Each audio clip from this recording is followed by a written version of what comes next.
balita. Ay, siyempre. Ay, ikaw na bumanat. Una. Ang unang parat natin, ICI pumunta po sa Davao. At napag-alaman po, ang proyekto sa Davao ay tila kakaiba. Mukhang dun yata napunta ang 51 billion ni Pulong Duterte. Nakakakaba naman yun. Saan yun? Sa Davao. Yan ba yung, partner? Yan ba yung sinasabi nilang 51 billion pesos na pondo na nilaan sa First District ng Davao? Yes, tama pare. Yun nga yung 51 billion. At ang masaklap pa, kinalkal po ng Davao ng mga ICI. Naalala mo yung ginagamit ng nanay mo, yung fishnet? Really remember your honor. Yung may pula, yung may blue, may green. Oo. Just a question of yes or no? Remember it or no? Because yes, akala ko yun eh. Nung araw, lagayan ng mga hito yun eh. Oo, yun.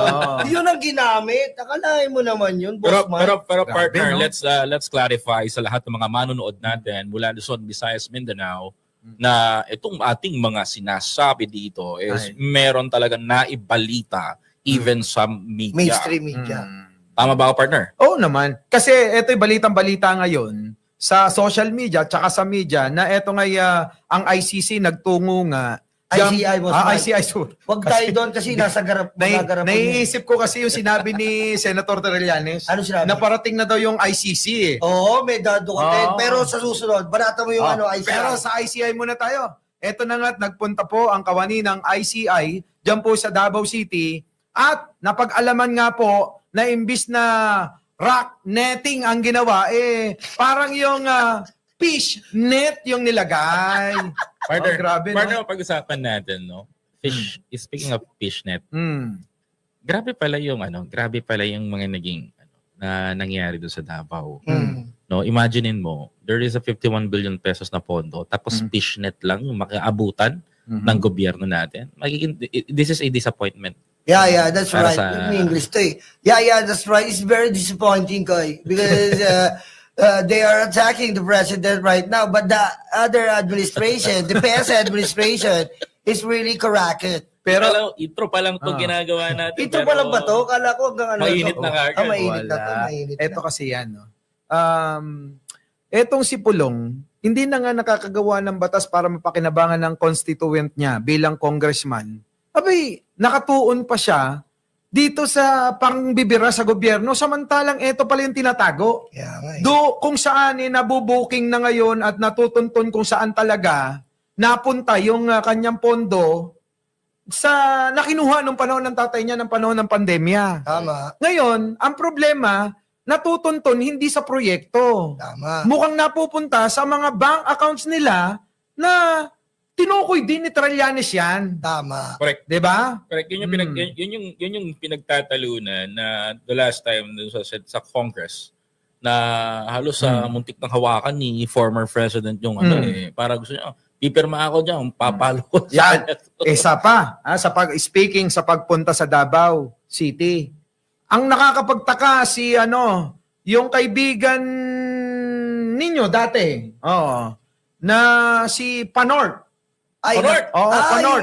Yung tawagin natin nagmamagalong. Nagmamagaling. Nagmamagalong na nagmamagaling. Iyon, bida-bida. Di ba dapat pag nag-resign ka sa kumpanya, wala ka na. Yun na nga. Kasi dapat pag nag-resign ka, hindi ka na connected sa anumang kumpanya, for example. Partner, may favorite akong punchline. Ano? Alam mo, ipakukulong kita. Alam nyo, ang mga kongreso, may 777, si Agbayani, may 888. Ako naman. Alam mo, ikaw na taga Baguio, bida-bida ka. Kahit itanong mo pa kay Attorney Empoy, totoo yan sinasabi ko. Yung Attorney Empoy ba yan? Kaya masigit ko lang. Kasi si Attorney Kerr, may tinatawag tayong Attorney de Campanilla. Yan. Doon naman sa kabilang grupo, merong Attorney di Calesa. Alam mo yun? Yung parang tinatawag nila Suraida, Attorney Calesa. No? Diba? Teka, bubusina ka. Mukhang kaibigan ko yata. Sorry, Boss Mike. Tapos meron na bagong version, Attorney Di Caballo, ibang klase, no? Ano naman Di Caballo? Bakit tinawag na Di Caballo? Yung parang nagmamagalong din.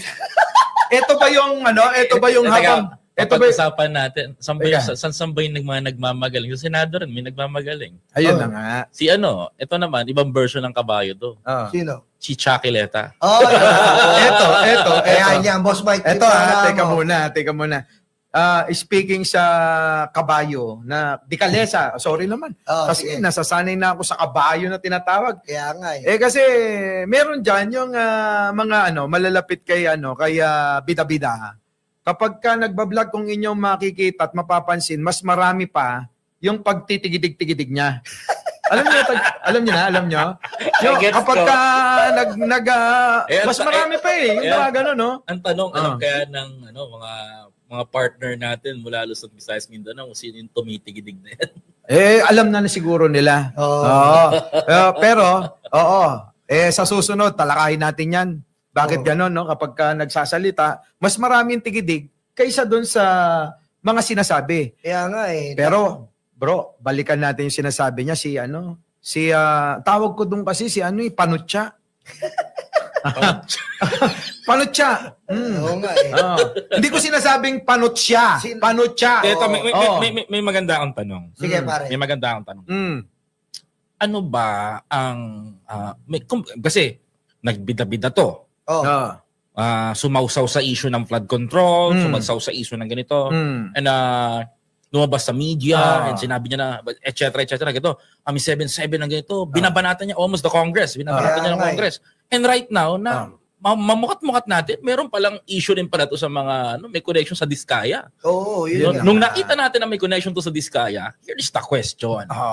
Bakit? Ito masarap pag-usapan, partner. Bakit ka pumasok at umepal sa gobyerno? Umiepal. Yung agad, umepal ka agad. Umiepal agad. Parang portweed, gano'n. Kasi biglang pasok sa bilang advisor ng ICI. Kulang pa yung sinabi mo, flood control. Di ba, siya rin naglaglag sa sarili niya na doon sa EJK.